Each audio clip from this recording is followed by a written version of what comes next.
পর এবার এনআইএ জালে কংগ্রেস এবং ছাত্র পরিষদের কর্মীরা।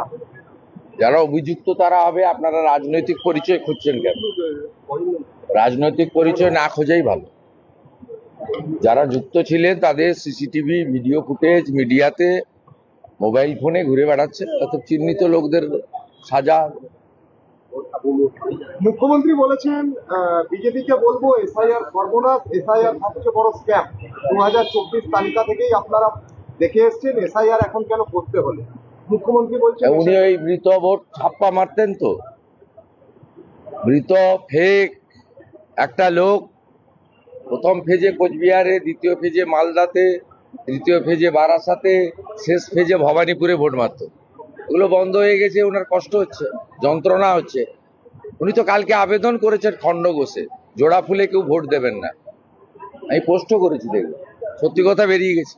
সারাক্ষণ তো মিথ্যা কথা। দাদা 4 তারিখের পরে রবীন্দ্রসঙ্গীতের বদলে ডিজে বাজবে বলছেন অভিষেক বন্দ্যোপাধ্যায়। রবীন্দ্রসঙ্গীতে ভোট গণনার পরে ডিজে। ইলেকশন কমিশনের দেখা উচিত পোস্টপল ভায়োলেন্সের কথা ঘুরিয়ে স্মরণ করাচ্ছে।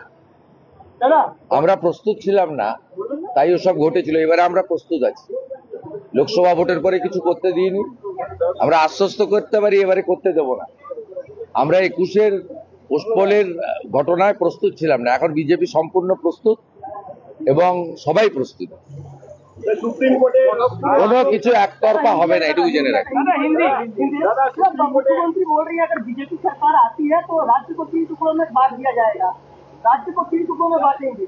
झूठा झूठा, उनका पास मुद्दा नहीं है, विकास का काम नहीं किया है, तुष्टीकरण, भ्रष्टाचार, बेरोजगारी, नारी सुरक्षा खत्म कर दिया है, इसलिए उनका पास मुद्दा नहीं है, इसलिए वो सब बोल रहा है।